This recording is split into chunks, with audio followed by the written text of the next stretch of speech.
Hi friends, मैं Vinod sir और आप देख रहे हैं विनोद जीएस गुरु चैनल में। तहे दिल से बहुत बहुत स्वागत है और मैं आपसे उम्मीद करता हूं कि प्रत्येक वीडियो अपलोड होने के बाद आप देखना सीक्वेंस वाइज देखते जाइए और देखिए आने वाले भविष्य में आपका फैक्ट टू फैक्ट के साथ डिस्क्रिप्टिव भी आपके वर्णन टच में आते रहेंगे। डिस्क्रिप्टिव क्वेश्चन भी टच में आएंगे, लेकिन अभी मैं डीपली नहीं जा रहा हूं। लेकिन आज से मैं टारगेट बना के रखा हूं, अब मैं डीपली जाने का प्रयास करूंगा और डीपली जाऊंगा तो स्वाभाविक सी बात वह सीक्वेंस टूटेगा। और जब सीक्वेंस टूटेगा तो हमारे, क्योंकि आइंस्टीन ने एक वर्ड कहे थे कि जब हम तालाब के किनारे जाते हैं तो मुझे एक सीपी मिलती है और मैं सीपी को ओपन करता हूं, और जब सीपी को ओपन करता हूं तो उसमें लिक्विड और मटेरियल जीव पदार्थ मिलते हैं। इसका मतलब कि जिसके अंदर जीव मिला, एज ए एग्जांपल के तौर पे अगर किसी समुद्र में या सागर में जाओगे, अगर अंदर जाओगे, ऊपर कुछ नहीं रखा है, ऊपर केवल आपको रटने के लिए रखा गया है। और अगर आप उसे रटते हैं तो रट्टू चीज हमेशा समझ लीजिए कि लाइफ में रट कर ही रह जाती है, फिर वो समझ में नहीं आती। तो आइंस्टीन ने यही कहा कि आप रटना छोड़ दीजिए, कहने का मतलब उसमें डीपली जाइए। तब उसके बाद डीपली जाओगे तो आपको सीपी आइस फॉर एग्जांपल लेके, सीपी के एग्जांपल लेकर के उन्होंने क्या किया, ये हकीकत दिखा दिए कि अंदर जाओगे कुछ न कुछ खजाना मिलेगा। और अगर आप अंदर जाओगे खजाना मिलेगा तो याद रखिएगा, इसका मतलब उनका सापेक्षता का सिद्धांत जो है किसी ने किसी ने फॉलो किया होगा, अनुसरण किया होगा, अनुकरण किया होगा, सराहनीय होगा। तो ये सापेक्षता का सिद्धांत जो उन्होंने देखा आइंस्टीन ने, ये सापेक्षता का सिद्धांत आपके ज्योग्राफी में ज्योग्राफर लोग ये सापेक्षता के सिद्धांत पर पृथ्वी के उत्पन्न के लिए अप्लाई करते हैं। जैसे इमनुएल कांट जो कि जर्मन के रहने वाले हैं, दूसरे ज्योग्राफर लाप्लास जी हैं। इमनुएल कांट जो भी सिद्धांत देते हैं वह सिद्धांत देने के बाद उसका कुछ न कुछ सुधार के लिए लाप्लास जी आते हैं जो कि फ्रांसीसी हैं। और मैंने आपसे बताया था कि फ्रांस का प्राचीन नाम क्या है, ये क्या है, गाल। आप इंग्लिश बोल लेते हैं चिक, तो चिक मतलब हिंदी में बोलो ना गाल, तो इसका मतलब फ्रांस का प्राचीन नाम क्या है, गाल था। और ये सिद्ध कर देते हैं कि आखिर ग्रहों का, सोलर सिस्टम में ग्रहों का सीक्वेंस कैसे बना हुआ। तो चलिए आइए चलते हैं। सबसे पहले तो हम ग्रहों से रिलेटेड, आखिर ग्रहों, पृथ्वी का उत्पत्ति से संबंधित और ग्रहों की मान्यता कैसे कैसे दी जाती है, ये सीक्वेंस है। किसी ग्रह को मान्यता दी गई कि वह ग्रह रहेगा, या किसी ग्रह को निग्लेक्ट किया गया कि भैया ये ग्रह नहीं बल्कि ये तारा के रूप में उसे सौंप दिया जाता है। क्लियर? यहां तक किसी कोई आपत्ति नहीं होगी। अब आइए चलते हैं हम स्ट्रक्चर समझाते हुए, और उसके बाद सेकंड वीडियो जो होगी आपकी मैथ्स रिलेटिव होगी, जैसे कि वर्क एंड टाइम चल रहा। तो आइए चलते हैं एक बेहतर क्लास में। तो ध्यान दीजिएगा प्यारे, आपका चल रहा था सोलर सिस्टम, यानी कि सोलर सिस्टम, ध्यान दीजिएगा, यानी सौर मंडल। सौर मंडल, तो सौर मंडल में मैंने आपसे कहा था कि लाप्लास के द्वारा 1796 में यह नेबुला एक निहारिका के रूप में थी, इससे छल्ले निकलते रहे।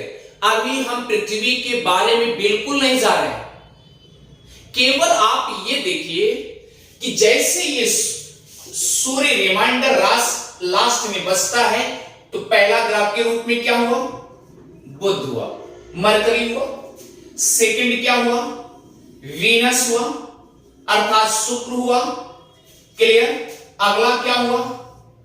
पृथ्वी हुआ, इसे अर्थ बोला गया। अगला क्या हुआ? जुपिटर, बृहस्पति। अगला क्या है? सैटर्न, शनि। अगला क्या है? अरुण, यूरेनस। अगला क्या है? Varun, Neptune. Mercury, Venus, Prithvi, Earth, Brihaspati, Jupiter, Shani, Saturn, Arun, Uranus, Varun, Neptune. अगले ग्रह के 9वें ग्रह के रूप में जो चयनित किया गया था, ध्यान दीजिएगा, 9वें ग्रह के रूप में जो चयनित किया गया है वह कौन था? प्लूटो था। कौन था? प्लूटो था। इतनी बात तो पकड़ में आ रही होगी। ठीक है, हमने देखा कि जितने भी ज्योग्राफर हैं सभी ने लास्ट में कंक्लूजन किया कि निष्कर्ष निकाले कि अगर इससे निहारिका से कोई ग्रह निकलती है, कोई ग्रह निकलेगी, अगर वह ठोस होगा, भारी होगा, तो हमें लगता है, हमारा जहां तक ये एक विश्वास है, कोई चीज अगर ठोस होगा और अगर वो छल्ला निकलता होगा, छल्ला के रूप निकलता होगा, तो अगर ठोस होगा और इसका मतलब भारी होगा, और अगर ठोस होगा, भारी होगा, तो बहुत दूर दूर थोड़ी न जाएगा, वो तो रहेगा नजदीक नहीं रहेगा, वो नजदीक गिर गया। बात यही हुई ना। तो इसका मतलब यानी इसी सौरमंडल ग्रहों में आकार यानी साइज के अकॉर्डिंग इसे दो भागों में विभाजित किया गया।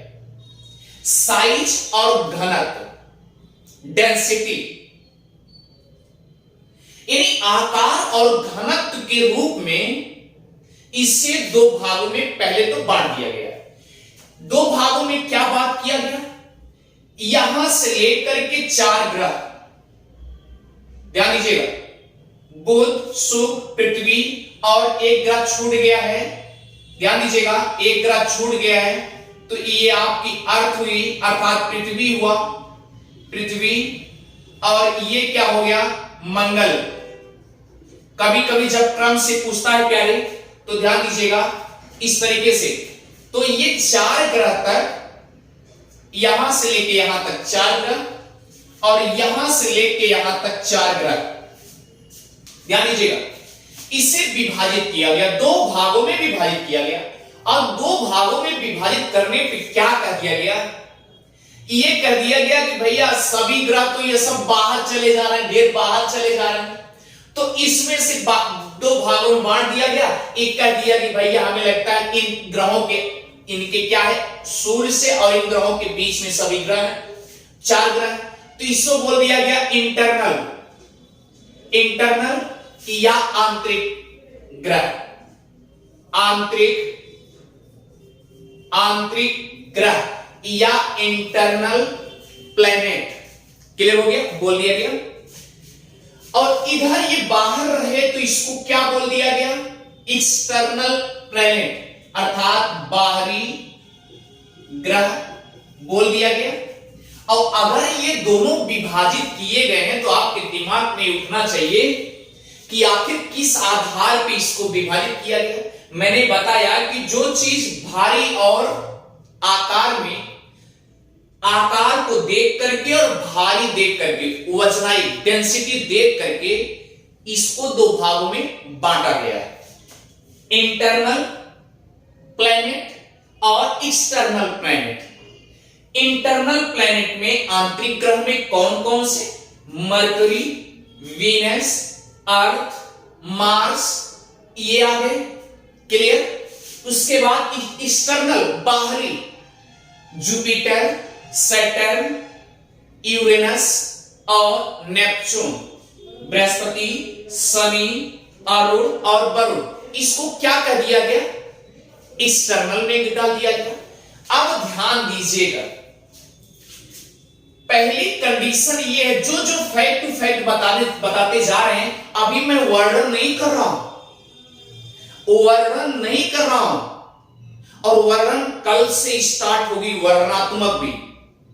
लेकिन वर्णनात्मक जाने के लिए पहले तो हमें बेस टू बेस जाना होगा, आधार पे टच करना होगा, और आधार आपका यही है। चलिए, यानी प्लूटो था, जिसे यम भी कहा जाता है और जिसे कुबेर भी कहा जाता है। इतनी बात समझ में आ गई होगी। अच्छा ठीक है, अगर ये मान्यता साइज और डेंसिटी के आकार पे दिया गया है, तो इसका मतलब ये बड़े बड़े ग्रह हैं, सही बात है। और ये जो हैं, ये जो ग्रह हैं छोटे छोटे हैं, ये तो बात पकड़ में आई। यानी छोटा हुआ, उसके बाद छोटा हुआ, इस तरीके से छोटा छोटा होता, फिर आरोही क्रम में बढ़ते चला गया, तो इस तरीके से सीक्वेंस होता। तो लेकिन सबसे बड़ा ग्रह क्या हो गया?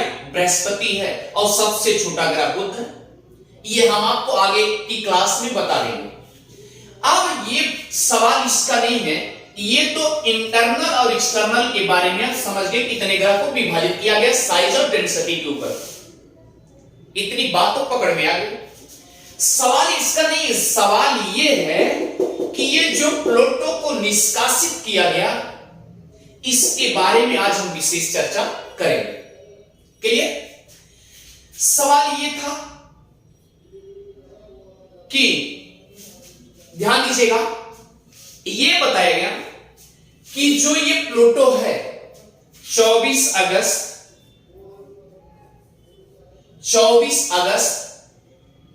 2006 को ये प्राग शहर में इसे बैठक होने के बाद इसे क्या माना गया? ग्रह ना मान करके इसे बौने ग्रह में डाल दिया गया। सवाल ये नहीं है, सवाल ये है 1930 में इस प्लूटो की मान्यता दी गई।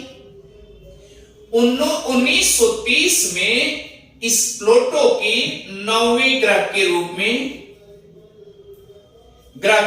में मान्यता दी गई।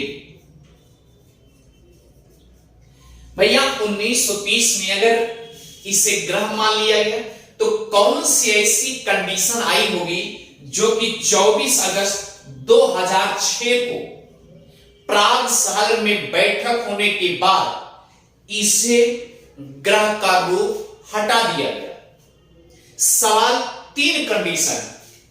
पहली चीज, यानी कि ग्रह की मान्यता तभी दी जा सकती है, ये डॉक्टर सबीन सिंह की किताब में एकदम साक्षात वर्णों में लिखा गया है। आप पढ़ना चाहोगे तो वहां लेकिन लिखा होगा, दूसरा चैप्टर है पृथ्वी की उत्पत्ति, ओरिजिन ऑफ द अर्थ। इतनी बात लिखा, उसी में लिखा है, ध्यान दीजिएगा।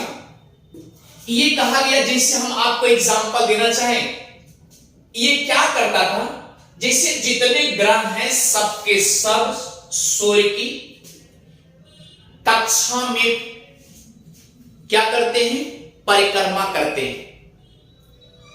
चाहे वह एंटी क्लॉकवाइज हो, चाहे वह क्लॉकवाइज हो, यानी कि सभी ग्रह, सूर्य जो है अपने सेंटर पे किली पे घूर्णन कर रहा है, और ये जितने ग्रह हैं सब अपने अक्ष पे घूर्णन के साथ साथ ये सूर्य का भी चक्कर लगा रहे हैं। लेकिन ये जो प्लूटो और यम और कुबेर जिसे नाम कहा गया, इसे प्यारे ध्यान दीजिएगा, इसे क्या कहा गया? क्यों ऐसा हटाया गया? क्यों इसे 52वें ग्रह के रूप में डाल दिया गया? जैसे आप वरुण ग्रह पार करेंगे, जैसे आप वरुण ग्रह पार करेंगे, वहां पर आपको इसको मिटा दे पहले तो समझा दे। इतनी बात तो आप नोट कर लिए होंगे, क्लियर है? इसके बारे में विशेष चर्चा चल रही है। आखिर ग्रहों की मान्यता कब दी जाती, यानी कि यम अर्थात प्लूटो। प्लूटो ध्यान दीजिएगा, जैसे वरुण ग्रह को आप पार करते हैं, अरे हम नहीं कर रहे कि आप पैदल जाओ पार करो, आप सोचो, यानी कि वरुण के बाद इसे प्लूटो ही आएगा। तो ये पहली चीज बता दिया गया कि ये सबसे बाहरी ग्रह में आता है। अब सवाल है, बाहरी ग्रह में आता है तो इसका मतलब क्या है? क्या ये सब नजदीके हैं?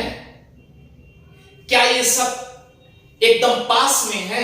नहीं नहीं नहीं, इसका मतलब ये है कि सबसे बाहरी ग्रह में अगर आता है तो इसका मतलब कि सूर्य की अक्ष पे नहीं, सूर्य की कक्षा में ये रोटेट नहीं करता है।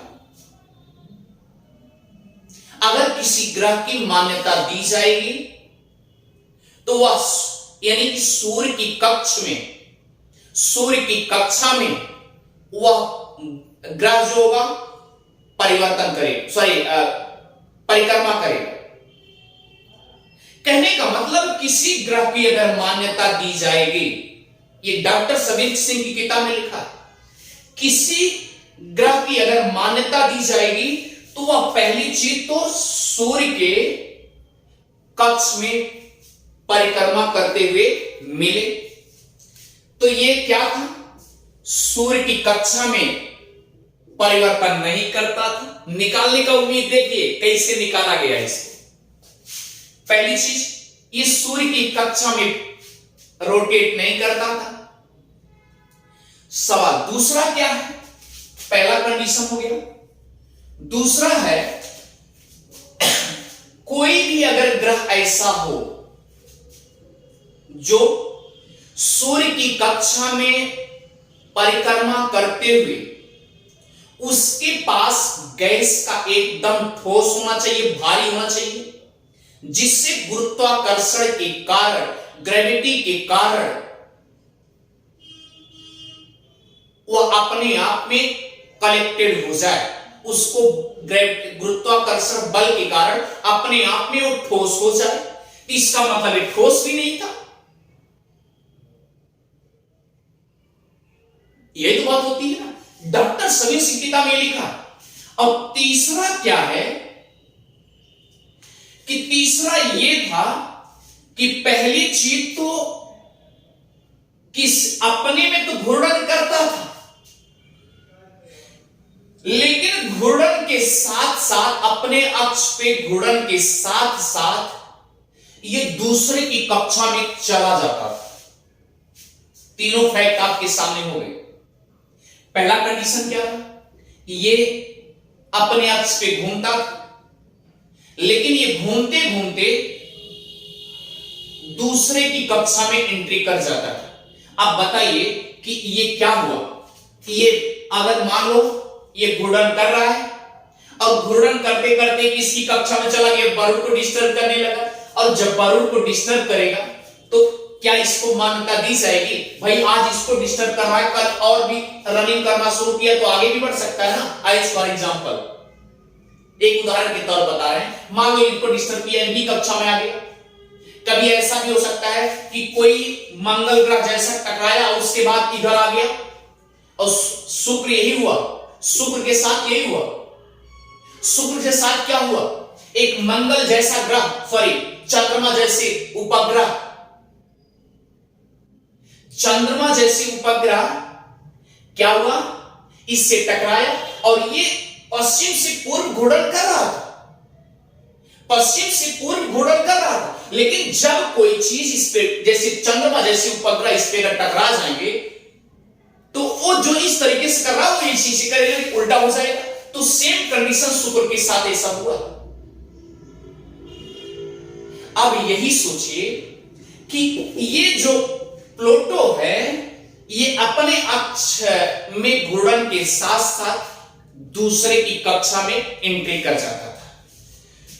तो खगोलविदों ने ये सोचे कि पहली चीज तो इनके ग्रहों की मान्यता तो जितने कंडीशन बताया उसके आधार पे प्लूटो की शर्त नहीं मिली, और जब प्लूटो को शर्त नहीं मिली तब याद रखना इसे तुरंत कह दिया गया, इसे बौने ग्रह के रूप में डाल दिया गया, बौने ग्रह के रूप में डाल दिया गया। अब जब बौने ग्रह के रूप में डाल दिया गया तो यह भी बताया गया कि जैसे हम वरुण को पार करते हैं, ये ऐसे एक कुइपर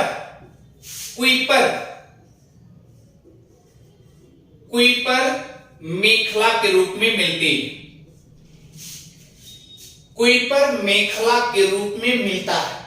अब सवाल उठता है कुइपर मेखला क्या है? जैसे छोटे छोटे स्टार इसके परिभ्रमण करते होंगे, नहीं करते होंगे, इसके चारों तरफ परिभ्रमण करते होंगे, और अगर चारों तरफ परिभ्रमण करते होंगे तो उसी तरीके से ये कुइपर मेखला का एक सदस्य है, और वो अभी सदस्य नहीं, बड़ा सदस्य है। तो कुइपर मेखला का सबसे बड़ा सदस्य कौन है? ये जो आपका प्लूटो है। भैया तो बौना ग्रह में डाल दिया गया, अब इसे लास्ट में क्या मान लिया गया? भैया एक कुइपर मेंबर, कुइपर मेखला का सबसे बड़ा मेंबर है, ग्रेटेस्ट मेंबर है। और जब बौने ग्रह में डाल दिया गया, ध्यान दीजिएगा, जब बौने ग्रह में डाल दिया गया तो इसका औपचारिक नाम दे दिया गया, औपचारिक नाम दे दिया गया, ध्यान दीजिएगा, औपचारिक नाम क्या दिया गया? 134340 प्लूटो। ये नामकरण इसका कर दिया गया 134, अरे किसी को बोलते हैं ना 143, तो उसका सीधा उल्टा कर दो, तो यही है 134340, ये प्लूटो नाम दे दिया गया। अब सवाल ये नहीं है, सवाल ये है कि अगर इसे बौने ग्रह के रूप में डाला गया तो क्या इसका मतलब कि और भी बौना ग्रह है? हां, और बौना ग्रह है, इसे मिटा सकता हूं, और बौने ग्रह के रूप में है। इसके पहले एक एरिस नाम का बौना ग्रह था, ड्वार्फ प्लेनेट था, एरिस नाम का बौना ग्रह था। इतनी बात तो समझ में आ गई होगी। अब सवाल ये नहीं है, सवाल ये है कि इसे अगर देखा जाए कि एरिस नाम का बौना ग्रह जो है ये एक प्रकार से 2004 में बौने ग्रह के रूप में खोजा गया था। किस ग्रह के रूप में? बौने ग्रह के रूप में खोजा गया था। इतनी बात तो समझ में आ रही होगी कि अगर बौने ग्रह के रूप में इसे खोजा गया तो ये इसका मतलब कुइपर का ये भी सदस्य है। लेकिन याद रखना प्लूटो से ये छोटा है, ये प्लूटो से छोटा है, और प्लूटो क्या है? कुइपर मेखला का सबसे बड़ा सदस्य। यहां तक किसी कोई आपत्ति नहीं होगी। अब इसी एरिस का औपचारिक नाम 138119 एरिस नाम दिया गया। 138119 एरिस नाम दे दिया गया। इतनी बात तो समझ में आ गई होगी। अब सवाल ये नहीं है, सवाल ये है कि 2004 2004 में तो बौना ग्रह इसको दे दिया गया। अब भैया 2 साल बाद ये सोचा गया कि इसकी भी लिमिटेशन जो है ग्रहों की दर्जा देने लायक नहीं है। जब ये देखा गया 3 बंधन में फंसाया गया और तीनों बंधन में नहीं फंस पाया, और जब तीनों बंधन में नहीं फंस पाया तो इसको भी क्या कर दिया गया, बौने ग्रह के रूप में डाल दिया गया। अब ये 2004 में तो एरिस आया ही था, तो दूसरे पायदान पे किसको कर दिया गया, 6 को, अर्थात प्लूटो को कर दिया गया। और जब प्लूटो को कर दिया गया, हमारी बात ध्यान दीजिएगा, जब प्लूटो को कर दिया गया तो इसके पहले तो ये हो चुका है। इसका मतलब कि आपसे अगर पूछा जाएगा कि एरिस क्या है, वह एक बौना ग्रह, कुइपर मेखला का एक सदस्य है। तो उसी दर्जे में 2006 में अर्थात 24 अगस्त को ये 2006 में प्लूटो को भी एरिस का कुइपर मेखला का एक सदस्य के रूप में, बौने ग्रह के रूप में इसे दर्जा दे दिया जाता है।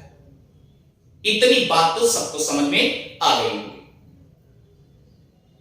अगर मान लीजिए सपोज दैट कि अगर ये इसके अगल बगल ढेर सारे सदस्य घूम रहे हैं, लेकिन ये छोटे छोटे सदस्य हैं, अब सबको ग्रह का दर्जा थोड़ी दिया जा सकता है, क्योंकि जब ये प्लूटो खुद इसके बाउंडेशन में नहीं आ पाया, इसके बंधन में नहीं आ पाया, 3 शर्तें दी गई और तीनों शर्तों में नहीं आ पाया, तो क्या छोटे छोटे सदस्य आ पाएंगे? नहीं आ पाएंगे। तो ये बात रही प्लूटो की। ये औपचारिक इस तरीके से नाम दिए जाते हैं।